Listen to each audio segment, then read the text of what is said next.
हाँ, तो बच्चों हमने पिछले लेक्चर में positive deviation and negative deviation हमने देखा। बच्चों आज का हमारा टॉपिक है बच्चों एजियोट्रॉप्स।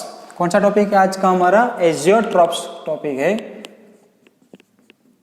ओके, चलिए, तो एजियोट्रॉप्स में बच्चों क्या होता है, पर बच्चों उसको समझने से पहले आपको एक कॉन्सेप्ट समझना जरूरी है, जिसको आप 11th साइंस में पढ़ के भी आए हो, बराबर। फ्रैक्शनल डिस्टिलेशन, बराबर, आप पढ़ के आए हो। उसमें क्या होता है, देखो मैं एक बार टॉपिक आपको समझा देता हूँ। फ्रैक्शनल डिस्टिलेशन किसको कहते हो बच्चों? आपके पास कोई कंटेनर है, मान लीजिए कंटेनर है, उसके अंदर आपने बराबर पानी और इथेनॉल, बराबर, C2H5OH का सॉल्यूशन लिया है। ओके बच्चों, फ्रैक्शनल डिस्टिलेशन यूज कब करते हैं? ये वाले प्रोसेस बच्चों, ये प्योरिफिकेशन प्रोसेस है। जब दोनों लिक्विड एक के साथ, ये दोनों लिक्विड एक साथ घुल जाते हैं, तब दोनों को सेपरेट करने के लिए ये वाला मेथड यूज होता है, बराबर। किससे? लेकिन बच्चों इसका प्रिंसिपल क्या है, किसके बेस पे ये काम करता है? तो बच्चों ये बॉइलिंग पॉइंट के बेस के आधारित है। बॉइलिंग पॉइंट, पानी का बॉइलिंग पॉइंट बच्चों आपको मालूम है कितना है? 373 केल्विन, और इथेनॉल का है बच्चों 353 केल्विन। रेडी? ये केल्विन है। ओके, अब बच्चों मान लीजिए कि ये दोनों आपस में घुल गए, बराबर। तो हमको पानी अलग करना है और अल्कोहल अलग करना है, इथेनॉल। तो कैसे करेंगे? तो बच्चों फ्रैक्शनल डिस्टिलेशन एक प्रोसेस है, बराबर। उसके यूज करने से आप दोनों को अलग कर सकते हो। लेकिन बच्चों इस प्रोसेस में क्या होता है, देखो क्लोज वेसल में दोनों ले लीजिए, पानी और इथेनॉल। अब बच्चों यहां से इसका अरेंजमेंट करते हैं कि यहां से वेपर निकल के बाहर आए। ओके, चलिए, कुछ इस तरह से मैंने फिगर दरा है, बराबर, ड्रॉ की है। देखिए, अब हमको बच्चों दोनों को अलग करना है, तो हम क्या करेंगे, यहां से गर्म करेंगे। गर्म करते हैं तो मान लीजिए कि अभी ये एटमॉस्फेरिक प्रेशर, ये एटमॉस्फेरिक टेम्परेचर पे तो कितना होगा? 298 केल्विन। धीरे धीरे गर्म करना स्टार्ट करो, 300, 310, 320, 330, 340, 350 तक पहुंच जाएगा बच्चों। तो पहले 373 आएगा कि 353 आएगा? तो ऑब्वियसली यही आएगा बच्चों। जब इसका टेम्परेचर 353 केल्विन तक पहुंच जाएगा, तब सॉल्यूशन में जो अल्कोहल है बच्चों, उसकी वेपर निकलती है, बराबर। उसकी क्या निकलती है बच्चों? वेपर निकलती है। वो वेपर ये वाले कंटेनर में हम क्या करते हैं, ले लेते हैं, बराबर। और इसको हम कंडेंसेशन करेंगे, यानी कि ठंडा करेंगे, तब बच्चों यहाँ पे हमको प्योर अल्कोहल मिलेगा, बराबर, प्योर अल्कोहल मिलेगा। तो हमने क्या किया, जो बॉइलिंग पॉइंट में डिफरेंस था उसका यूज करके हमने दोनों को अलग कर दिया। तो पानी इसमें रह जाएगा, अल्कोहल इसमें आ जाएगा। इसको बच्चों बोलते हैं फ्रैक्शनल डिस्टिलेशन। क्लियर इतना? ओके बच्चों, फ्रैक्शनल डिस्टिलेशन कब होता है, बराबर? ये बहुत ही इंपॉर्टेंट वाला पॉइंट है, देखना फ्रैक्शनल डिस्टिलेशन क्या, कब होता है वो, उसकी कंडीशन क्या है। बच्चों आपके पास यहाँ पे H2O और C2H5OH है, दो तरह के कंपोनेंट थे। ओके, तो जो दो तरह के कंपोनेंट है आपके पास, वो यहाँ सिर्फ लिक्विड फॉर्म में नहीं होंगे, नहीं, लिक्विड फॉर्म में सिर्फ नहीं होंगे। कंटेनर में आपने H2O और अल्कोहल लिया, तो दोनों बच्चों वोलेटाइल कंपोनेंट है, तो लिक्विड फॉर्म में कुछ होंगे और कुछ वेपर फॉर्म में भी होंगे, बराबर, दोनों फॉर्म में होंगे। तो बच्चों जो आपके पास H2O है, बराबर, जो लिक्विड फॉर्म में है, उसका मोल फ्रैक्शन, और पानी का जो वेपर वाला फेज है, उसका मोल फ्रैक्शन मैं Y से डिनोट करता हूं, बराबर है। यहाँ पे गैस लिखता हूं तो आपको याद रह जाए। लिक्विड यानी कि जो पानी लिक्विड फॉर्म में, उसमें पानी का मोल फ्रैक्शन कितना है, और जो गैसियस स्टेट में पानी है, उसके अंदर पानी का मोल फ्रैक्शन किसका है, बराबर, उसके अंदर पानी का मोल फ्रैक्शन कितना है, बराबर। ऐसे ही आपके पास इथेनॉल है, एक C2H5OH है, बराबर, वो भी लिक्विड फॉर्म में होगा। उसका मोल फ्रैक्शन जब लिक्विड फॉर्म में, यानी कि जो सॉल्यूशन के अंदर जो अल्कोहल है, उसका मोल फ्रैक्शन, और ऊपर वाला जो वेपर प्रेशर, यानी कि ये भी वोलेटाइल ही है ना, तो बच्चों इसके भी वेपर बनेगी, बराबर। तो उसका भी वेपर प्रेशर का, जब ये गैसियस स्टेट में है, बराबर। तो आपके पास दो मोल फ्रैक्शन होंगे पानी के, एक लिक्विड फॉर्म में, एक गैसियस फॉर्म में। ऐसे ही एक अल्कोहल है और लिक्विड फॉर्म में भी कुछ मोल फ्रैक्शन होगा और गैसियस स्टेट में भी कुछ मोल फ्रैक्शन होगा। क्लियर इतना? ओके। तो बच्चों ये दोनों सेम नहीं होने चाहिए, तब आप फ्रैक्शनल डिस्टिलेशन कर सकते हो। क्लियर? दोनों का मोल फ्रैक्शन सेम नहीं होना चाहिए। कौन सा मोल फ्रैक्शन? लिक्विड फॉर्म वाला और गैसियस स्टेट वाला, बराबर, दोनों का। यदि सर ये दोनों हो जाते, दोनों इक्वल टू हो जाते तो क्या होता है बच्चों? दोनों एक साथ उबलने स्टार्ट हो जाएंगे, दोनों एक साथ बॉयल होने स्टार्ट हो जाएंगे, बराबर। तो यहां से सिर्फ अल्कोहल का वेपर बाहर नहीं निकलेगा। किसका वेपर बाहर निकलेगा? पानी का भी वेपर साथ में आएगा। तो फ्रैक्शनल डिस्टिलेशन ऐसे केस में हम यूज नहीं कर सकते, बराबर। तो ये कंडीशन होनी चाहिए। क्लियर इतना? फ्रैक्शनल डिस्टिलेशन कब यूज कर सकते हैं? तो ये वाली कंडीशन, जब उसके लिक्विड फेज में जो मोल फ्रैक्शन है वो गैसियस फॉर्म में मोल फ्रैक्शन दोनों को सेम नहीं होना चाहिए, इज नॉट इक्वल टू। यहां पे भी ऐसे वैसा ही होना चाहिए, बराबर। इतना समझ में आ गया? ओके। तो ये बेसिक था एजियोट्रॉप्स का, मैंने समझाया, बराबर। क्यों? ये वाला टॉपिक हम इधर यूज करने वाले इसके लिए। तो बच्चों एजियोट्रॉप्स क्या है? बच्चों एजियोट्रॉप्स एक प्रकार का बाइनरी सॉल्यूशन है। क्या है बच्चों? बाइनरी सॉल्यूशन, बराबर। क्या है? Binary solution. उसके अंदर जो भी कंपोनेंट है, मान लीजिए कि पानी और अल्कोहल है, मैं पानी और अल्कोहल यूज कर रहा हूं, तो जो भी कंपोनेंट ले रहा हूं बच्चों उसका फिक्स वैल्यू होगा, यानी कि उसके अंदर जो कंपोनेंट है वो फिक्स कंपोनेंट होगा, बराबर। ये यहां तो कुछ भी चलेगा, ऐसा नहीं 1 लीटर पानी ले लो, 2 लीटर वो ले लो, चलेगा, फिर फ्रैक्शनल डिस्टिलेशन हो जाएगा।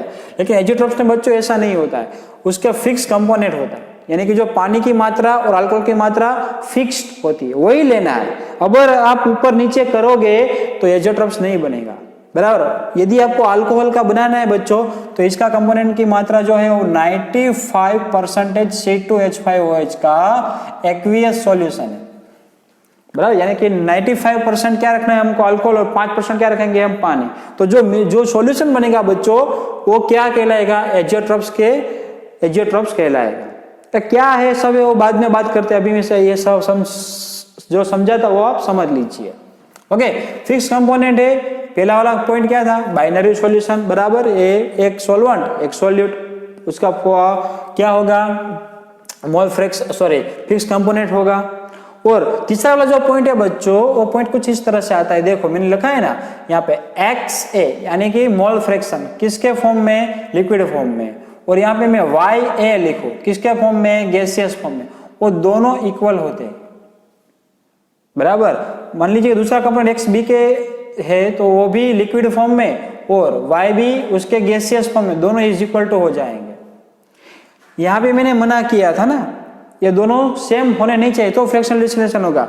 लेकिन जो एजियोट्रॉप सॉल्यूशन होता है बच्चों उसमें ये वाला टर्म होता है, यानी कि लिक्विड फॉर्म में जो भी मोल फ्रैक्शन है वो गैसियस मोल फ्रैक्शन के इज इक्वल टू होंगे। तो आप कह सकते हो बच्चों इधर fractional distillation is not possible. Fractional distillation, बराबर, distillation is not possible, is not possible. Clear? इतना समझ में आ गया किसका? एजियोट्रॉप्स का। तो बच्चों ये सबको, अगर इस सेंटेंस को सबको आप जोड़ोगे तो एजियोट्रॉप्स की डेफिनेशन हो जाएगी, बराबर। Azeotropes as a binary solution which has a fix component, बराबर। और क्या होता है उसके अंदर? लिक्विड और गैसियस स्टेट में जो भी मोल फ्रैक्शन है वो दोनों इक्वल हो जाते हैं, तो इसका फ्रैक्शनल डिस्टिलेशन नॉट पॉसिबल, हम कर सकते नहीं है। इसको क्या बोलते हैं बच्चों? एजियोट्रॉप्स बोलते हैं। क्लियर? इतना समझ में आ गया? ओके। तो बच्चों एजियोट्रॉप्स होता है तो उसके बाद मान लीजिए कि एजियोट्रॉप्स बन गया यदि, तो उसके बाद क्या होता है? जो ये यहाँ पे मैंने लिखा ना fractional distillation is not possible. चलिए अब समझते हैं इसमें क्या होता है बच्चों। 373 और 353 केल्विन पे ये दोनों क्या होते थे? बॉयल होते थे। लेकिन बच्चों 95% हमने एक्वियस सॉल्यूशन ले लिया है, तो पर्टिकुलरली कोई एक टेम्परेचर पर बच्चों, कोई एक टेम्परेचर पर दोनों की वेपर क्या होगी? निकलेगी। दोनों एक साथ बॉयल होंगे। जो उसका टेम्परेचर अलग, जो बॉइलिंग पॉइंट अलग था पानी का 300 क्या है 373 यानी कि 373, बराबर, और इसका कितना है 353। दोनों का जो बॉइलिंग पॉइंट अलग अलग था, अब जो एक साथ मिल गए हैं तो बच्चों उसका बॉइलिंग पॉइंट सिर्फ एक ही हो जाएगा, एक, यानी कि दोनों सेम टेम्परेचर पे बॉयल होना स्टार्ट हो जाएंगे, यानी कि यहां से दोनों की वेपर निकलेगी। ये एजियोट्रॉप्स की कहानी है, समझ में आ गया सर? वो कौन सा टेम्परेचर होगा तो उसके लिए आपको आगे का थियरी पढ़ना है, बराबर, वो मैं समझाऊंगा। लेकिन बच्चों एक बात याद रखो, दो तरह की पॉसिबिलिटी है। कौन सी? दो सॉल्यूशन के अंदर जो भी कंपोनेंट है उसमें कम टेम्परेचर होगा 353, ये दोनों में से कम वाला ही है, उससे भी कम चला जाएगा इस सॉल्यूशन का टेम्परेचर, इस सॉल्यूशन का बॉइलिंग पॉइंट, या जो मैक्सिमम कंपोनेंट है, मैक्सिमम टेम्परेचर वाला कंपोनेंट था, बॉइलिंग पॉइंट वाला कंपोनेंट था, वो सॉल्यूशन का टेम्परेचर उससे भी ज्यादा हो जाएगा। तो एक मिनिमम रेंज में आएगा, एक मैक्सिमम रेंज में आएगा, दो तरह की चीज हो सकती है बच्चों। क्लियर इतना? एजियोट्रॉप्स क्या है? एजियोट्रॉप बाइनरी सॉल्यूशन है which has a fix component, और उसके मोल फ्रैक्शन कितने होंगे बच्चों? सेम होंगे, बराबर, किसके? लिक्विड फॉर्म में और गैसियस फॉर्म में। क्लियर इतना? और fraction distribution is not possible, उसमें फ्रैक्शन डिस्ट्रीब्यूशन है बच्चों, वो सेम होते हैं। क्लियर इतना? समझ में आ गया? ओके, तो बच्चों एजियोट्रॉप्स दो तरह के होते हैं, एक तो मिनिमम बॉइलिंग एजियोट्रॉप्स और मैक्सिमम बॉइलिंग एजियोट्रॉप्स। मिनिमम यानी कि क्या? जो दो कंपोनेंट है बच्चों, उसमें जो छोटा वाला जिसका बॉइलिंग पॉइंट था, सॉल्यूशन का बॉइलिंग पॉइंट उससे भी कम चला जाएगा, यानी कि ये दोनों का 353 है, तो इसको हम मिलाएंगे और 95% अल्कोहल का सॉल्यूशन बनाएंगे बच्चों, तो जो सॉल्यूशन का बॉइलिंग पॉइंट है बच्चों वो 353 केल्विन से भी नीचे चला जाएगा, उसको हम मिनिमम बोलते हैं। और मैक्सिमम किसको बोलते हैं बच्चों? जो बड़ा वाला है उससे भी बड़ा चला जाएगा सॉल्यूशन का बॉइलिंग पॉइंट। ओके, तो यहां से बच्चों हम हमारे पास कुछ दो तरह से थियरी बनती है, बराबर, कौन से? मैक्सिमम बॉइलिंग पॉइंट और मिनिमम बॉइलिंग पॉइंट। लेकिन बच्चों समझने से पहले अभी एक कॉन्सेप्ट आपको समझना बाकी है बच्चों।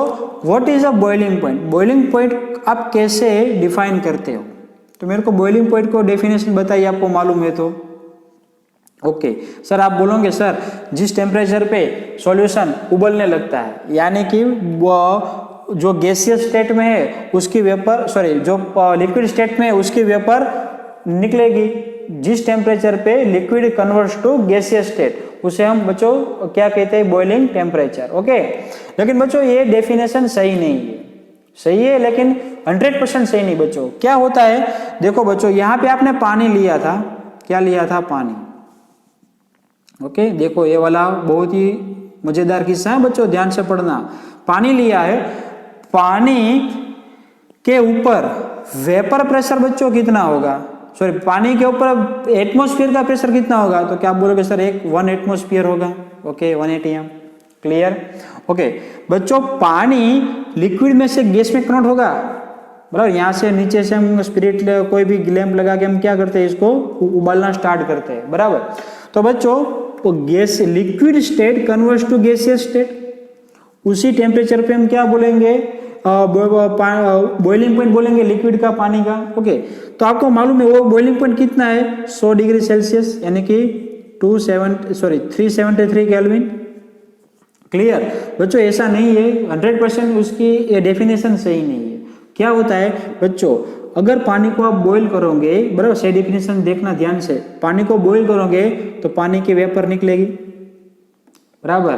लेकिन बच्चों वेपर कब निकलेगी? पानी वेपर बनाना चाहता है लेकिन उसके ऊपर एटमॉस्फेयर का दाब लगता है, वो वेपर निकल नहीं देता बाहर। मालूम पड़ा? पानी को गर्म करोगे वेपर स्टार्ट तो हो जाएगी निकलनी, पर वो कब निकलेगी? जब ऊपर वाला प्रेशर कमजोर होगा और नीचे वाला प्रेशर ज्यादा होगा, या दोनों इक्वल होंगे, तब वेपर निकलेगी। ऊपर से जो प्रेशर लगता है वो प्रेशर को ये सामना कर सकते हैं, बराबर, तब ये वेपर निकलेगी, तब ये बॉयल होगा। तो यानी कि आपको इस तरह से एक तो मालूम पड़ गया कि जो एटमॉस्फेरिक प्रेशर लगता है, यदि पानी की वेपर उतना प्रेशर बना ले तो बॉयल होना स्टार्ट हो जाएगा, तो वेपर निकलनी स्टार्ट हो जाएगी। रेडी? यानी कि मैं क्या बोला, जो एटमॉस्फेरिक प्रेशर पे लिक्विड का प्रेशर हो जाएगा तब वेपर निकलेगी। तो जिस टेम्परेचर पे एटमॉस्फेरिक प्रेशर है उसके इक्वल टू क्या होना चाहिए, ये पानी का प्रेशर होना चाहिए, उसे हम बोलते हैं बॉइलिंग पॉइंट। दोनों प्रेशर सेम हो जाने चाहिए। तो पानी में कौन से टेम्परेचर पे होता है, 373 केल्विन। क्लियर इतना? ओके। चलिए बच्चों, एक दूसरा वाला भी आप देखो कॉन्सेप्ट, यहां से मैं समझाता हूं। मान लीजिए कि आपके पास अल्कोहल है, पानी नहीं है। बच्चों ध्यान से समझना है, ये बेसिक समझा रहा हूं, वरना वो दोनों चीज मालूम नहीं पड़ेगी। ओके, देखना आगे वाली दोनों चीज सिखाने वाला हूं। वो देखो, ये यहाँ पे मैंने जो सोल्यूशन लिया है बच्चों, वो अल्कोहल का लिया, यानी कि इथेनॉल है मेरे पास। आपको मालूम है पानी से कम, देखो पानी का कितना था 373 केल्विन, इसका कितना है बच्चों 353 केल्विन, यानी कि इसका बॉइलिंग पॉइंट कम है, इसका ज्यादा है। तो ऐसा क्यों होता है, एक का कम एक का ज्यादा, ऐसा क्यों? तो बच्चों वहां पे भी वेपर प्रेशर का एक हिस्सा है। Alcohol is more volatile than water. Alcohol है वो मोर वोलेटाइल, यानी कि ज्यादा वोलेटाइल है, किसके, पानी के हिसाब से, पानी के अकॉर्डिंग, बराबर। तो बच्चों क्या होगा, इधर जो नॉर्मल कंडीशन में अल्कोहल है वो ज्यादा वोलेटाइल है वाटर के हिसाब से। तो बच्चों नॉर्मली यहाँ पे ऑलरेडी वेपर क्या बनेगी, ज्यादा बनेगी। पानी के हिसाब में इतने वेपर नहीं बनते नॉर्मल कंडीशन में, पानी के पास वेपर कम है। क्यों? पानी इतना वोलेटाइल नहीं है कि जितना अल्कोहल है। तो यानी कि पानी के पास कम वेपर है, उबालना स्टार्ट नहीं किया तब की बात कर रहा हूं, बराबर है, उबालना स्टार्ट नहीं करना है। तो दोनों नॉर्मल कंडीशन में होंगे तो पानी के पास कम वेपर होगी, यहाँ अल्कोहल के पास ज्यादा वेपर होगी। क्लियर इतना? ओके। तो बच्चों पानी के पास कम वेपर है, यानी कि उसका प्रेशर कम होगा। तो 1 atm तक पहुंचने के लिए हमको इसको ज्यादा गर्म करना पड़ेगा, ज्यादा उबालना पड़ेगा, तो अब यहां से वेपर ज्यादा निकलेगी ना, बराबर। लेकिन इधर क्या होता है बच्चों, ऑलरेडी वेपर ज्यादा ही है, इसके कंपैरिजन में ऑलरेडी ज्यादा वेपर है, बराबर। तो अब बच्चों अब क्या होता है, इसके पास ज्यादा वेपर है, तो हमको एटमॉस्फेरिक प्रेशर के तक पहुंचने के लिए इसको यहां से कम उबालना पड़ेगा ना, कम उबालना पड़ेगा। मालूम पड़ गया इधर? तो जिसके पास वेपर ज्यादा उसका बॉइलिंग पॉइंट कम। ये वाला टॉपिक समझ में आ गया? आप ऐसे भी बोल सकते हो, देखो जिसके पास वेपर ज्यादा है उसका वेपर प्रेशर भी ज्यादा होगा, यस और नो, बराबर। तो इसका वेपर प्रेशर ज्यादा है बच्चों, तो इसका बॉइलिंग पॉइंट कम हो गया ना पानी की कंपैरिजन पे। देखो पानी के पास इतनी वेपर नहीं है, तो पानी का वेपर प्रेशर कम है, तो हमको 1 एटमॉस्फेयर प्रेशर तक पहुंचने के लिए पानी को ज्यादा गर्म करना पड़ा, तो ज्यादा वेपर निकलेगी। इधर क्या होता है, इसके पास वेपर ज्यादा है पानी की कंपैरिजन में, वेपर प्रेशर ज्यादा है, तो 1 एटमॉस्फेयर तक पहुंचने के लिए यहां से हमको कम बॉइल करना पड़ा, बराबर। तो बच्चों यदि मैंने क्या बोला, वेपर ज्यादा तो वेपर प्रेशर ज्यादा, वेपर प्रेशर ज्यादा तो बॉइलिंग पॉइंट कम, यानी कि एक रिलेशन हमको मिलता है, vapour pressure is proportional to irreversible boiling point, बराबर। ये बढ़ेगा तो ये कम होगा, वेपर प्रेशर बढ़ेगा बॉइलिंग पॉइंट कम होगा, वो वेपर प्रेशर कम होगा बॉइलिंग पॉइंट ज्यादा होगा। ये कॉन्सेप्ट आप समझ गया तो आगे का क्वेश्चन सोल्व हो जाएगा आपसे, बराबर है। देखो एनसीईआरटी में बच्चों इतना डीप में नहीं गए, मैं डीप में जाके समझा रहा हूं आपको, बराबर। 2 कॉन्सेप्ट याद रखना, एक ये वाला फ्रैक्शनल डिस्टिलेशन वाला, वो आप समझ गए होंगे तो ये तो आ जाएगा, अब उसकी कुछ जरूरत नहीं। अब जो 2 आगे का क्वेश्चन 2 क्वेश्चन हम करेंगे उसके अंदर ये इसकी जरूरत पड़ती है। वेपर प्रेशर कम बॉइलिंग पॉइंट ज्यादा, वो वेपर प्रेशर ज्यादा बॉइलिंग पॉइंट कम। ओके, तो बच्चों 2 तरह की चीज होती है, मैंने बताया आपको, बराबर, एक मैक्सिमम और एक मिनिमम। मान लीजिए कि मैं मिनिमम बॉइलिंग एजियोट्रॉप्स के ऊपर जाता हूं, बॉइलिंग एजियोट्रॉप्स, बराबर, मिनिमम बॉइलिंग एजियोट्रॉप्स। तो बच्चों सबसे पहला क्वेश्चन, सर ये कौन से सॉल्यूशन है वो मिनिमम बॉइलिंग एजियोट्रॉप्स शो करते हैं? तो बच्चों हमने अगले लेक्चर में दो टाइप्स से पढ़ के आए, कौन सी पॉजिटिव डेविएशन और नेगेटिव डेविएशन। तो बच्चों जो भी राउल के लॉ के अकॉर्डिंग पॉजिटिव डेविएशन दिखाता है, बराबर, पॉजिटिव डेविएशन, वो solution minimum boiling azeotropes show करते हैं, कैसे, देखो एक एग्जाम्पल लो तो आपको ज्यादा समझ में आएगा। एग्जाम्पल मैंने लिखा ही यहाँ पे, कौन सा लिखा था, 95% अल्कोहल C2H5OH। 90% अल्कोहल का जो एक्वियस सॉल्यूशन होता है बच्चों, बराबर, जो एक्वियस सॉल्यूशन होता है वो मिनिमम बॉइलिंग एजेट्रॉप्स शो करता है। देखो कैसे बच्चों, ये कौन सा है, मैंने कल जो उसके एग्जाम्पल दिए थे उसके अंदर मैंने लिखा था ये वाला एग्जाम्पल, किसके, पॉजिटिव डेविएशन में अल्कोहल और पानी का सॉल्यूशन, मैंने ऐसा लिखा है उसके अंदर, बराबर। एक बार आगे का वीडियो देख लो तो ज्यादा समझ में आएगा, ये नहीं देखा है तो अगर देख लिया है तो आप समझ जाओगे, बराबर। देखो अब इसका हम ग्राफ प्लॉट करते हैं बच्चों, पॉजिटिव डेविएशन के अकॉर्डिंग देखना है, पॉजिटिव डेविएशन।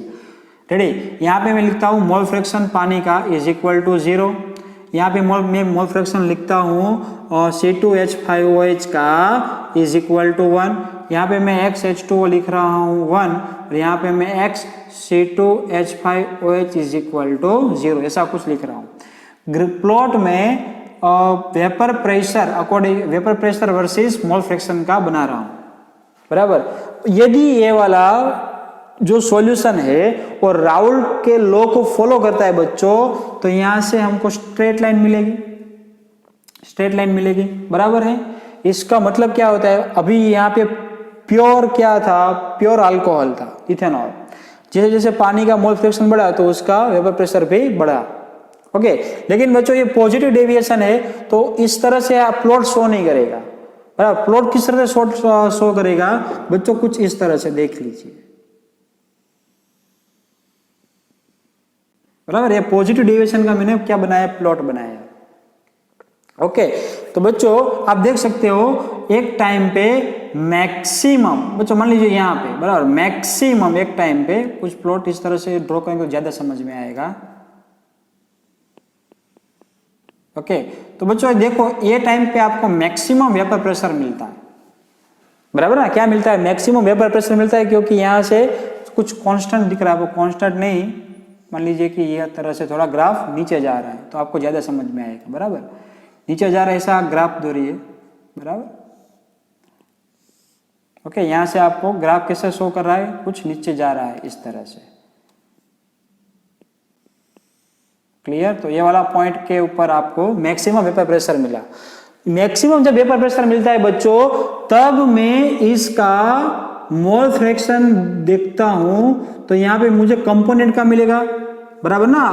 ये वाले पॉइंट पे पानी नहीं है, ये वाले पॉइंट पे इथेनॉल नहीं है, लेकिन इस दोनों के बीच में तो दोनों होंगे, तो ये सॉल्यूशन, यहाँ पे सॉल्यूशन होगा। तो सॉल्यूशन का मैं कंपोजिशन निकालता हूं तो मेरे को मालूम पड़ गया 95% था C2H5OH का था, ये कंपोजिशन इतना था, 5% पानी था, 95% क्या था, इथेनॉल था, ओके।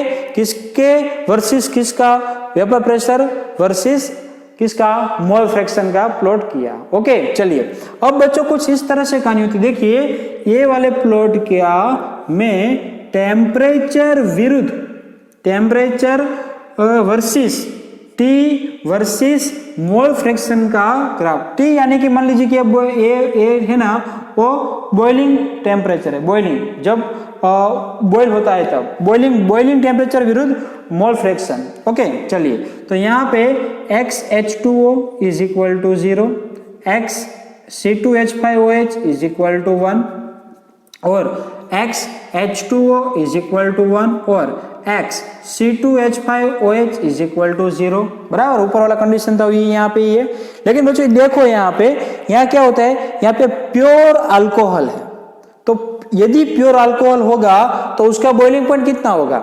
353 केल्विन, सही बात है, ओके। कितना हो जाएगा, तो मैंने यहाँ पे टेम्परेचर देखा तो 353 केल्विन कुछ यहाँ पे आता है, 353 केल्विन, क्लियर।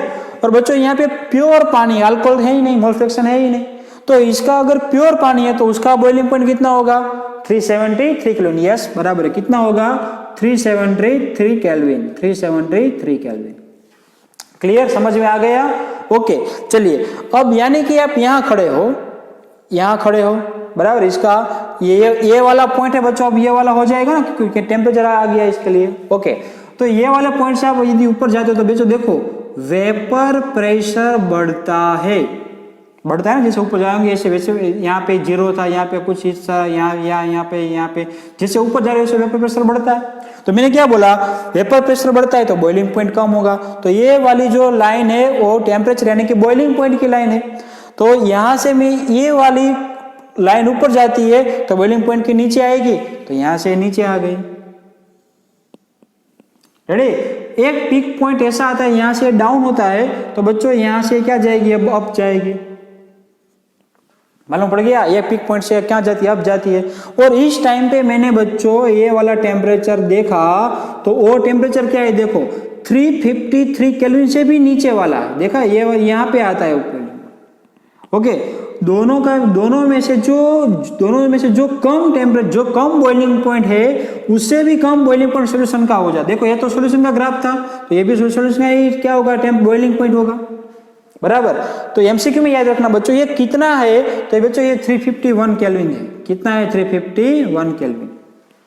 ओके, यानी कि 95% इथेनॉल का सॉल्यूशन है, उसका बॉइलिंग पॉइंट कितना, 351 केल्विन, बराबर। दोनों में से जो कम है उससे भी सॉल्यूशन का क्या हो जाएगा, कम बॉइलिंग पॉइंट हो जाएगा बच्चों, यानी कि ये मिनिमम गया, इसका नाम पड़ गया मिनिमम बॉइलिंग एजियोट्रॉप्स। समझ में आ गए, ये बात समझ में आ गई। ओके, मिनिमम बॉइलिंग एजियोट्रॉप्स किसे कहते हो। ओके, क्लियर इतना, बराबर। चलिए अब बच्चों मिनिमम अगर आपको आ गया होगा, तो मैक्सिमम तो बहुत ही आसान। मैक्सिमम ये वाला टर्म समझ में आ गया तो आसानी हो गया। Maximum boiling azeotropes. ओके, क्या होता है इसमें, देखिए इसके यहां जो है उससे टोटली क्या होगा, उल्टा होगा। ये पॉजिटिव वाला दिखा रहा था, तो वो कौन सा दिखाएगा, नेगेटिव वाला। सही बात है, कौन सा वाला दिखाएगा, नेगेटिव डेविएशन। नेगेटिव क्या है, deviation. Okay, negative deviation, clear. तो चलो बच्चों, ये नेगेटिव डेविएशन हो गया, तो इसका एग्जांपल भी देखते हैं बच्चों। एग्जांपल है, आपकी बुक में भी दिया है, 68% HNO3 एक्वियस सॉल्यूशन। देखना है बात, बढ़िया अच्छे समझना क्या है, 68% HNO3 aqueous solution, clear. Okay, चलिए प्लॉट ग्राफ प्लॉट कर दे, तब आपको मालूम में आ जाएगा क्या होता है। देखो इस तरफ, बराबर, सेम वैसे ही कहानी बनाई है जैसे यहाँ से ली थी। प्रेशर मोल फ्रैक्शन, तो वेपर प्रेशर, बराबर। यहाँ पे XH2O इज इक्वल टू 0, यहाँ पे XHNO3 इज इक्वल टू 1, यहाँ पे XH2O इज इक्वल टू 1 और XHNO3 is equal to 0। Clear इतना। चलो, यदि मान लीजिए कि आइडियल सॉल्यूशन है, तो राउल के नियम को फॉलो करेगा तो कुछ इस तरह से ग्राफ होगा इसका, क्लियर। ओके, लेकिन आपको मालूम है तो नेगेटिव डेविएशन वाला है। मैंने कल एग्जाम्पल में लिखा भी था, याद देखो, एग्जाम्पल जब नेगेटिव डेविएशन पढ़ा था उसमें मैंने एक चीज लिखी थी, स्ट्रॉन्ग एसिड प्लस वाटर, बराबर। चीज यहाँ पे लागू क्या होती है, देखो चीज यहाँ फॉलो करती है, स्ट्रॉन्ग एसिड HNO3 और पानी, बराबर। एक सॉल्यूशन है तो क्या कहलाएगा, उसमें पानी तो होगा ही। ओके, चलिए अब क्या होता है, नेगेटिव डेविएशन आता है बच्चों, तो नेगेटिव में ग्राफ से नीचे की ओर जाएगी लाइन, आपकी लाइन जो है वो नीचे की तरफ जाएगी, बराबर। क्लियर इतना। तो ये वाला पॉइंट से क्या होना, अब ये वाला जो पॉइंट है बच्चों, यहाँ पे देखो ये पिक पॉइंट है ना, तो ये पिक पॉइंट से अब देखो, अब ग्राफ ऊपर की ओर जा रहा है। तो ये पिक पॉइंट का अगर मैंने कंपोजिशन निकाला यहाँ पे, तो यहाँ तो सॉल्यूशन का कंपोजिशन नहीं होगा, तो कंपोजिशन कितना आएगा बच्चों, 68 HNO3 सॉल्यूशन का कंपोजिशन आपको मिलेगा। क्लियर इतना। ओके, चलिए अब हम क्या करते हैं बच्चों, boiling point versus mole fraction का ग्राफ प्लॉट करते हैं। यहाँ पे मैं लिखता हूँ बॉइलिंग पॉइंट यानी कि टेम्परेचर, और x यानी कि मोल फ्रैक्शन। तो यहाँ पे मैं लिखता हूँ XH2O इज इक्वल टू 0, यहाँ पे मैं लिखता हूँ XHNO3 इज इक्वल टू 1, यहाँ पे मैं लिखता हूँ XH2O इज इक्वल टू 1, यहाँ पे मैं लिखता हूँ XHNO3 is equal to 0। Clear. Okay, चलिए यदि आपके पास यहाँ ये वाले पॉइंट पे क्या है बच्चों, ये वाले पॉइंट पे प्योर HNO3 का कंपोनेंट है, उसके अंदर पानी है ही नहीं, मोल फ्रैक्शन या 0 यानी कि उसके अंदर पानी है ही नहीं, प्योर HNO3 है। क्लियर। तो अब बच्चों क्या होगा, ध्यान से समझना, HNO3 का कुछ बॉइलिंग पॉइंट होगा, जैसे अल्कोहल था, अल्कोहल का कितना था 353 केल्विन, तो HNO3 का कितना है 356 केल्विन बच्चों, कितना है 356 केल्विन, बराबर, क्लियर। और पानी का कितना है, आपको यहाँ पे प्योर पानी है तो प्योर पानी का कितना होगा बॉइलिंग पॉइंट 373 केल्विन, मान लीजिए यहाँ पे 373 केल्विन है। ओके, समझ में आता है बच्चों। ओके, तो अब कहानी देखो क्या होती है, देखो ये आप ये वाले पॉइंट पे खड़े हो और आप नीचे अब आप वेपर प्रेशर की ओर जा रहे हो, तो बच्चों ये वाली लाइन वेपर प्रेशर की है, बराबर। तो आप देखो जो बॉइलिंग पॉइंट जो राहुल के लॉ की स्ट्रेट लाइन है उससे आप नीचे जा रहे हो, यानी कि वेपर प्रेशर कम हो रहा है, देखा है वेपर प्रेशर कम होता जा रहा है। तो कम बच्चों होता जा रहा है तो हमको ये वाला फॉलो करेंगे, ये वाले रूल्स को फॉलो करेंगे कि नहीं करेंगे, कौन सा, वेपर प्रेशर कम होगा तो बॉइलिंग पॉइंट तो बढ़ेगा, क्लियर, बॉइलिंग पॉइंट क्या करेगा, बढ़ेगा।